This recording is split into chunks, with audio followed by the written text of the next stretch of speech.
Um, what I've been kind of working on is applying all my skills and research understanding of taking measurements, which I kind of used to do, but just not, definitely not to this degree.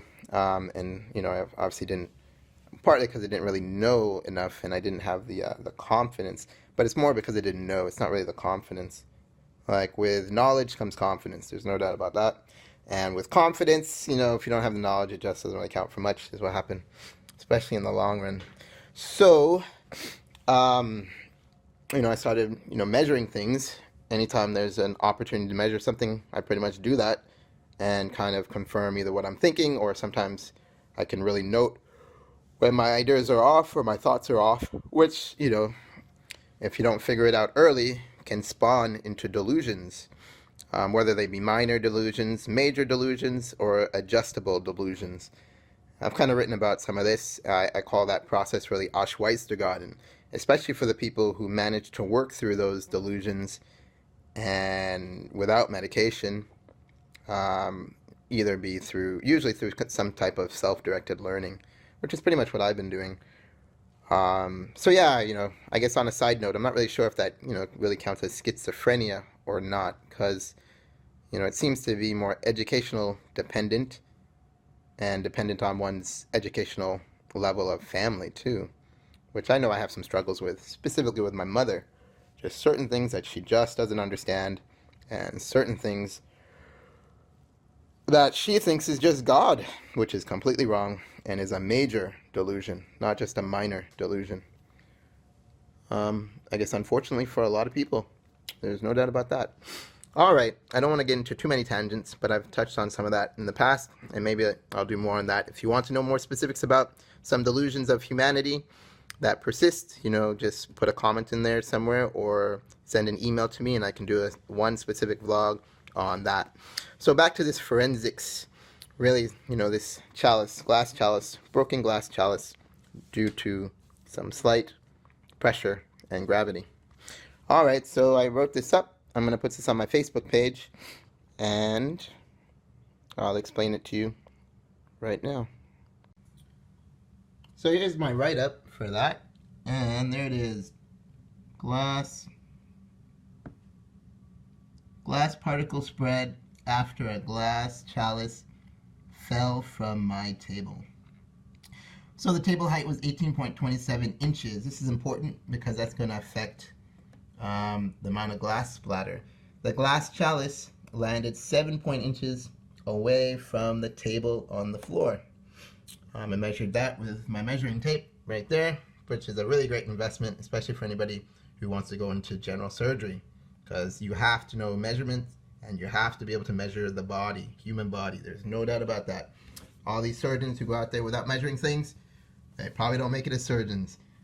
And that's another reason why I'm focusing on understanding measuring.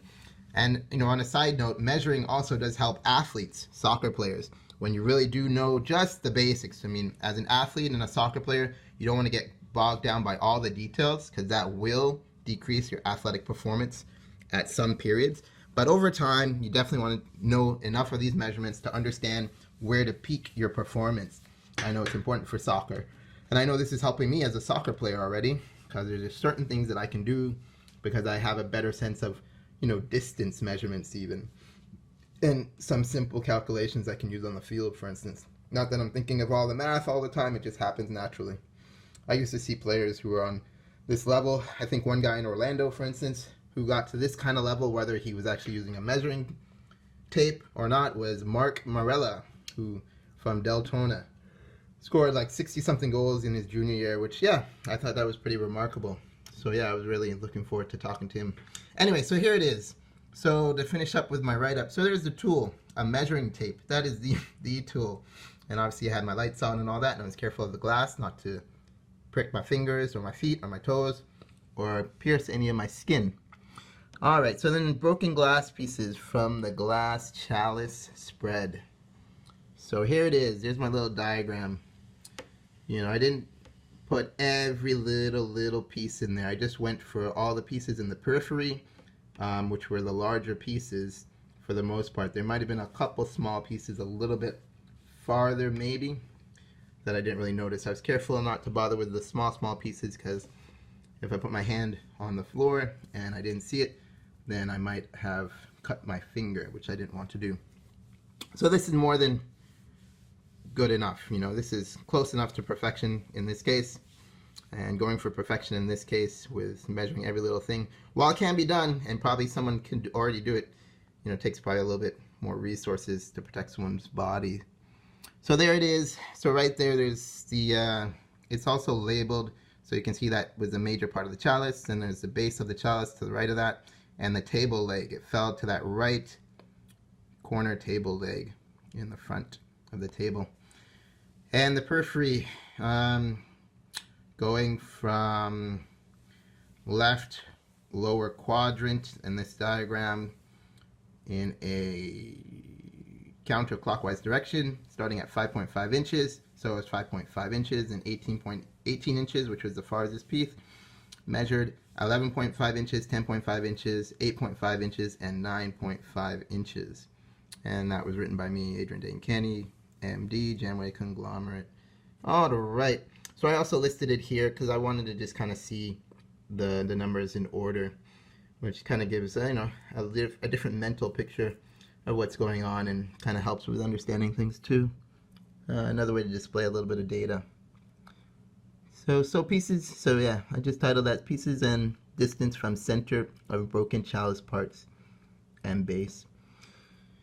And so yeah, and then forensics, because this is what a lot of, you know, this is what people do in forensics, whether it be pathologists with the human body, police officers with crime scenes. What other type of forensics are there? I guess there's also what, forensic anthropologists. You know, they're usually helping probably, you know, medical doctors and police. All right, so there it is.